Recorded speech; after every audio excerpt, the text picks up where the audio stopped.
Hello everybody and welcome to Parks Bros. It's Drew here, and today we're going to be heading to Mason, Ohio, and more specifically Kings Island for its legendary wooden coaster, the Beast.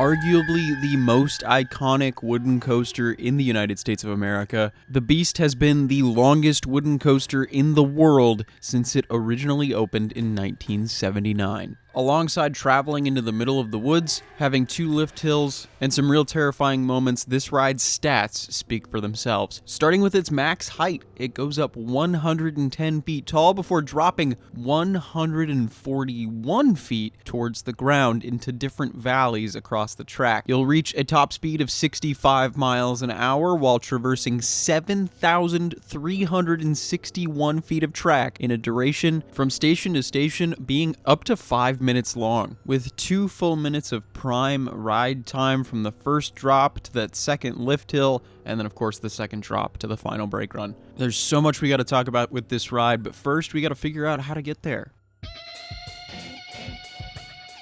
There are technically 2 different ways to get back to the Beast that will take around the same amount of time. First, of course, enter into the park and head towards the Eiffel Tower. When you reach the Eiffel Tower, you can either go straight or to the right, and your paths will eventually make it to the Beast. First, on the right-hand side, go through Planet and now Camp Snoopy, past Diamondback and Mystic Timbers, and then eventually you'll see some tracks in the ground that will lead you toward the right-hand side, and you'll see the sign for the Beast. If you go straight after going past the Eiffel Tower, make the right-hand turn at the clock, follow that path past Backlot Stunt Coaster, and then make a right. Eventually, you'll see those same tracks on the ground. Take a left, and you'll be at that sign. Just to the right of this sign, you'll see a themed building that honestly is kind of an odd entrance in general. It doesn't really look like an entrance whatsoever, especially considering there are typically vending machines right at the entrance as well. If the ride sign wasn't there in general, as well as many of the crowds, don't be shocked by thinking this might be a restaurant. Head through this little entryway, take the left, and then eventually you'll reach some switchbacks. These switchbacks are partially covered, however, you won't be completely safe from the rain if it comes down, before you eventually go up a sloped ramp that leads you up to the main station building. Eventually you'll make it to the main station building, which also has quite a few switchbacks. However, when I was visiting the park, they didn't really use this part of the queue, as there is more theming up here as well as some television screens. Alluding to the main theme of this ride, it does make this mysterious creature seem to be on the loose. And honestly, from what I remember, the ride kind of speaks for itself in terms of this unleashed beast in the forest, as the ride itself is realistically just that. I'm sure there's some lore that I'm missing there. However, it wasn't completely clear to me with the theming in the queue line, but I will mention this part of the queue is completely covered, and I will say we did hunker down here for quite a bit of time when the rain came in. Eventually, you make your way to the extremely long train, put your loose articles and belongings in the bins to the right, and then hop into this classic Philadelphia Toboggan Coasters train. If you haven't ridden on a PTC train in the past, it is pretty much the least ergonomic seat out there outside of maybe the original Aero Mine trains. With an almost completely flat back section as well as flat seat, there is some minimal padding to your sides as well, which is nice, and a full headrest on the back. You will have a seat belt in front of you as well as a standard lap bar that is pretty much just straight across, so it's not really form-fitting whatsoever. And do be prepared in certain seats to actually feel that restraint kind of push into your leg on the side. It's not exactly the most comfortable ride, but man oh man, it does feel more freeing than other coaster trains in certain moments. Speaking of which, let's unleash that beast and experience this ride in the day. To start your experience on the Beast in the day, you will make a more than 180-degree turn, kind of going downwards, speeding up just slightly as you get closer to that lift hill before making a little bit of a left turn, leading directly into the lift hill itself. Now that lift hill, oh my goodness, it's probably one of the slowest lift hills I've ever experienced. There were parts of it where we literally thought we were stopped, we were going so slow, but that is, at least in my mind, to figure out the block section situation, because it does run multiple trains, and it does does have multiple lift hills, which we'll talk about soon. But seriously, if you told me this lift hill goes 1 mile an hour at portions, I would believe you. Eventually, as you get to the top, you can see the other lift hill facing against you, as well as nothing but the woods and a sign above you saying to please be seated. Oh, and to keep your hands inside the car. We'll talk about that one more later. This first drop, while slow at first, does kick it into high gear, especially if you're towards the back of this incredibly long train, which is 18 rows, if I remember correctly, with 2 seats across. But this first drop was recently retracked alongside most of the rest of the ride, and man oh man, you do get flung towards the back of that train in the best way possible as you head underground. Right before you go into that tunnel, though, there is that photo opportunity on the left-hand side, so make sure to smile or scream or whatever pose you want to do. But do be warned, there is a trim brake on this first drop, so don't be too surprised if there is a little bit of slowing as you start going down that drop. You'll eventually feel some pretty powerful positive G's as you start to level out underground before twisting to the left. This will create your first moment of lateral G forces twisting to that left-hand side, with also quite the disorienting visual, losing all the light super quickly and then gaining it immediately once more. This left-hand turn doesn't give you too much of an interesting moment outside of pushing you to the side a little bit before you crest the hill that it goes up and head back down. This does give you a little bit of floater airtime depending on which seat you're in. There's another hill directly after that which might give you a tiny bit of airtime at the front, but not really much before you start twisting to the right yet again. This turn won't give you too many lateral G-forces, however, it does kind of feel slower in this portion before you get into a covered section. This covered section is just a piece of straight track before you hit a mid-course brake run, which in my experience slammed us pretty hard. I'm not sure if this actually counts as a mid-course brake run or just a trim brake, but it slowed us down like crazy and was probably one of my least favorite moments of the ride. This is before you make a long-winded right-hand turn heading back towards the ground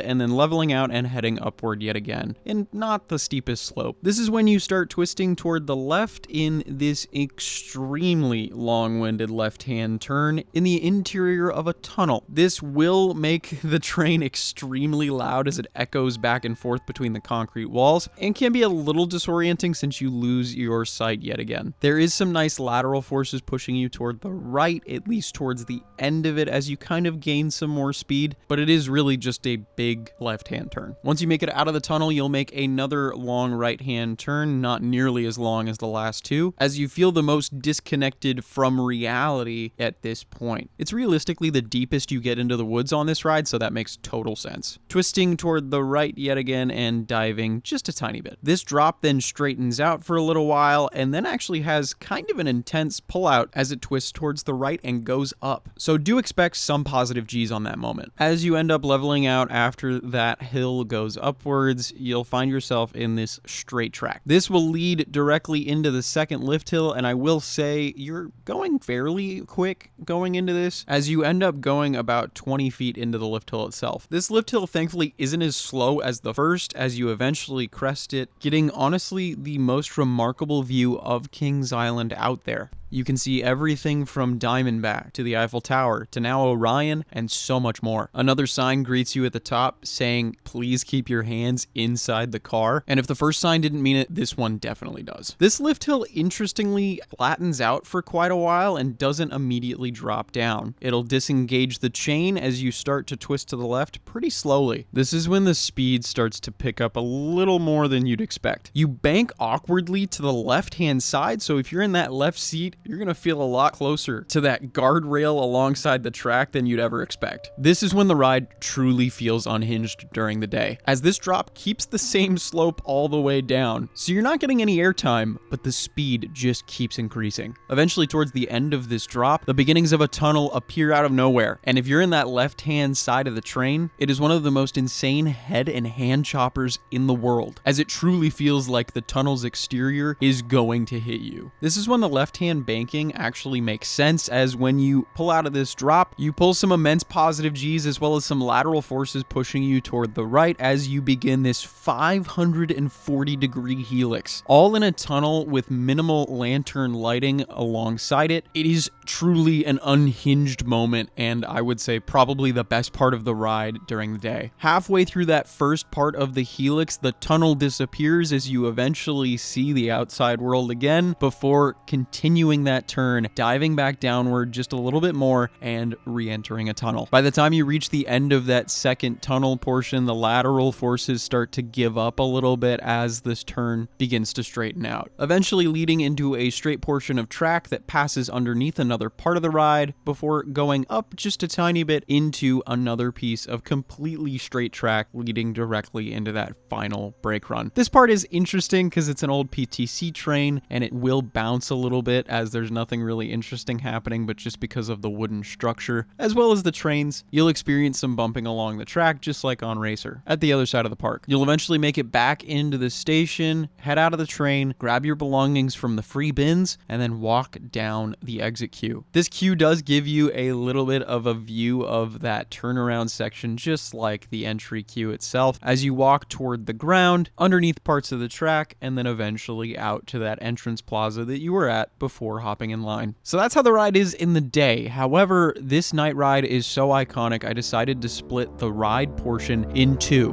Let's talk about the Beast at night. So everything in the queue is pretty much exactly the same, outside of it being maybe a little bit more menacing, I guess, especially with that lantern lighting all around. And maybe this has changed since I visited the park almost 2 years ago, but during a fireworks show as well as drone show, they will actually halt operation for the Beast towards the end of the night, out of what I believe is caution from the fireworks launching nearby as well as the drones taking off from there. So I will say, if anybody has any information about that or anything else on this ride, please let me know down in the comments. I'd love to learn as well as hopefully help others that are visiting the park. But at least in my experience, we couldn't get in line literally 5 minutes before park close. We had to get over to the line 30 minutes before park close, because park close was when they had the fireworks show, and then wait in that queue another 30 minutes after the show ended to ensure that the ride was ready to operate again. So while we got in line, and the line was probably only 45 minutes worth, 30 minutes before park close, we didn't end up getting on the Beast until over an hour after park close, which I will say added in so much because the lack of light. And I will say, even in line, the vibe for this ride just changes once the sun goes down. All the locals are really fired up. They start yelling and hollering, and they're gonna have a great time. They know it, and they let you know it. So once you hop on this train, the pre-lift section is pretty much the same outside of being able to see the amazing lights on Orion as well as around the rest of the park. The lift hill, however, is your first glimpse into nothingness. And maybe this is just from my personal experience, but it was my first ride ever on the Beast and my only night ride, so the intimidation factor was at a 10. Once you get to the top of that lift hill, you can truly see how dark it is out in the middle of the woods, as you'll even see some mist clouds forming every once in a while, adding to that spooky vibe. That first drop though, oh my goodness, you will get at least a little bit more airtime in my experience towards the back, especially as you head into an even darker tunnel. From this point, everything just feels amplified. The positive G's, the lateral forces, the speed, everything that Space Mountain at the Disney parks do, even though their top speed is like 25 miles an hour, is a great parallel to what this ride is at night. That first airtime hill actually gives you quite substantial floater, at least towards the back, and then this is when it really starts to get crazy as you start to lose more and more vision as it's darker and darker back here. You crest that second hill before making that right-hand turn.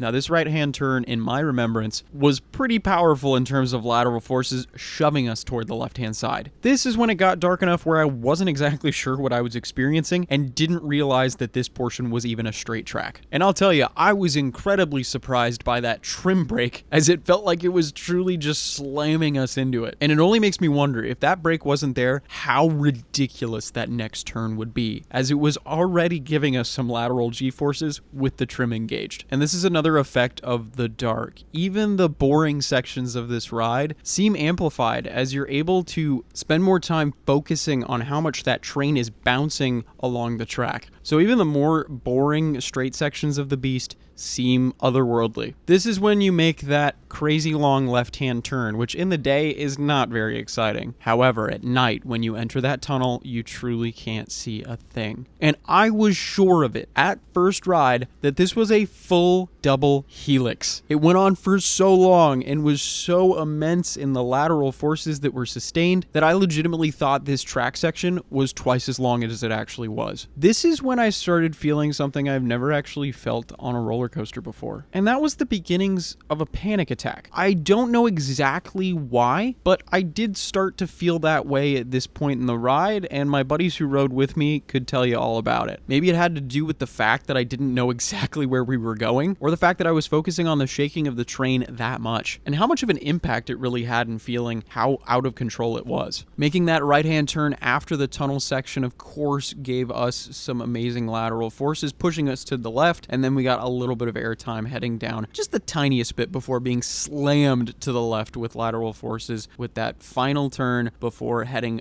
back up with some more positive G's. This was when we finally got to catch our breath, and me especially, as I started turning to my friends going, what in the world is happening? This is not at all what I expected this ride to be. By the time we made it to the top of that second lift hill, I had calmed down quite a bit until we started going down that drop. And I was sitting on the left-hand side without knowing what was about to happen. Again, the nighttime experience was just more and more amplified. So every jitter, every bounce going down that drop while gaining speed perpetually was nerve-wracking, to say the least. As the gaping maw of the tunnel approached us, I felt that panic attack coming back, closing inward and even screaming a bit as that tunnel truly felt like it was about to shave off a bit of my hair. The lateral forces as well as the positive G's in this moment were really not what I was expecting whatsoever. I know this element is legendary in its own right, but man oh man, it surprised me. It's not the most intense thing out there, it's just the fact that it was sustained for so long that made it really memorable. Getting the quick breath outside of the tunnel was kind of relaxing until we started to feel more of those lateral forces pushing us to the right-hand side before I started questioning, when is this going to end? We eventually get into the brake run, and man oh man, I was kind of in shock for a good 10 to 15 minutes after. But it's one of the reasons I had to make two separate on-ride experience portions for this video, because the day and night are just different enough. But with that said, are you going to experience the Beast yet again? Alright, so it's time to talk about my personal thoughts, feelings, and then eventually how I would rate this ride. The Beast is a really odd coaster because the day and night ride experiences are so different, like I talked about. Now, don't get me wrong, there are other rides out there that have almost as much of a different ride between night and day, such as The Voyage at nearby Holiday World, and heck, even Mystic Timbers right next door to the ride. But there was truly something different that unlocked a completely different rating for me on this ride. I can say I am very grateful to say that my first experience on this coaster was at night in the second to back row on the left-hand side, which we'll get to more on that later. And I am grateful for that because the night ride was the best ride I had on it, by far. The day rides were really enjoyable, don't get me wrong. I love how long the ride is itself, but at the same time, the individual elements are very lackluster, and only interesting if you like that wooden coaster feel. Even then, depending on how it's running, that could change quite a lot. We did ride it pretty much immediately after it got nearly entirely retracked, so it was very, very smooth for us, which I know some people disliked a lot, but I gotta say, it was still fairly enjoyable in the daytime,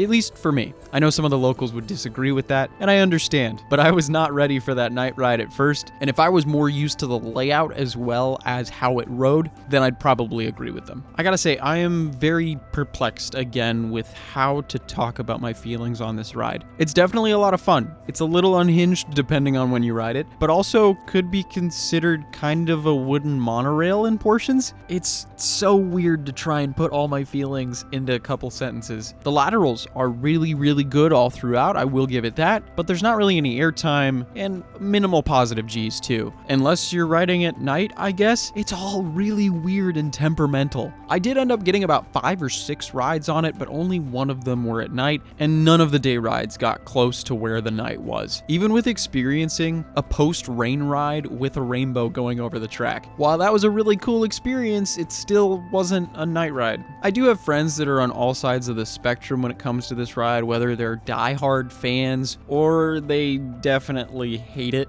I will say I'm definitely more on the like side of things. It's just barely a top 5 ride at the park for me, and it's definitely more enjoyable than something like the Racer, which was its predecessor. Don't get me wrong, that ride is amazing, especially if you duel, but again, that length is the big draw on the Beast. It is still the longest wooden coaster in the world, and it uses that to its advantage at almost every point of the ride, even if you're just experiencing a very long turn or a very long section of straight track. While it's definitely not my first choice for a ride at the park, or even my second or third or fourth, I will say this: it is a ride that I have to ride at least once in the day and at least once at night if I ever make it back out to Kings Island. Emphasizing that night ride, of course. So with all those jumbled thoughts trying to be put together just behind us now, I think it's time to go over my favorites and my least favorites. Starting with, of course, my least favorites in terms of seat. My least favorite seats being somewhere towards the middle in like row 9, row 10, especially over the wheels. Those are definitely going to be more rough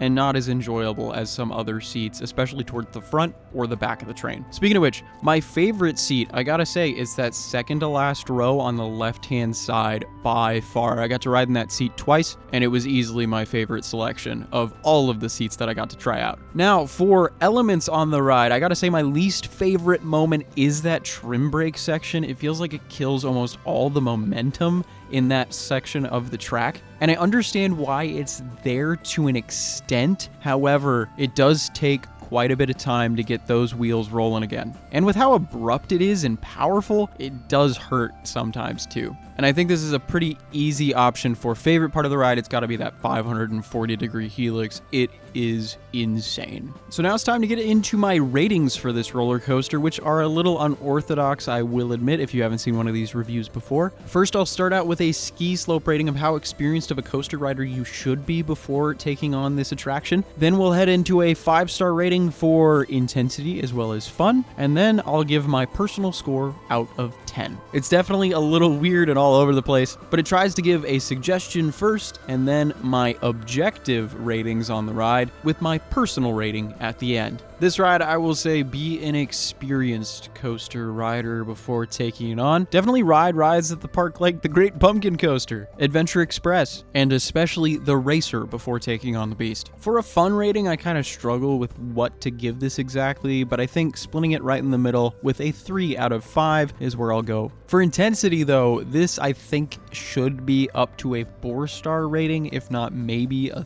3.5. Just know the variability of this ride could push these ratings up 1 or down 1 depending on what time of day you're riding. Speaking of which, though, my personal rating out of 10, I actually am giving 2. For a day ride, I am giving this an 8 out of 10 ride. The length really helps it more than anything else, and there's some pretty interesting moments in there regardless. And it's not scoring that perfect 10 just because there is so much that's not great about the ride, but at nighttime, I'll give it a 9 out of 10. What are your thoughts, though? I'm very curious on this legendary roller coaster. Let me know down in the comments below. I'd love to hear your thoughts, and especially if you disagree with my ratings, let me know. But of course, I want to say thank you all so much for watching. I really do appreciate it. And if you've watched all the way to the end, if you could leave a comment with the saying, "Mostly Coasters loves the Beast," I'd really, really appreciate it. Although he probably wouldn't. And if you want to see more reviews in the future, make sure to subscribe. Thank you all so much for watching yet again. I really do appreciate it. And until next time, we'll see you on the next ride.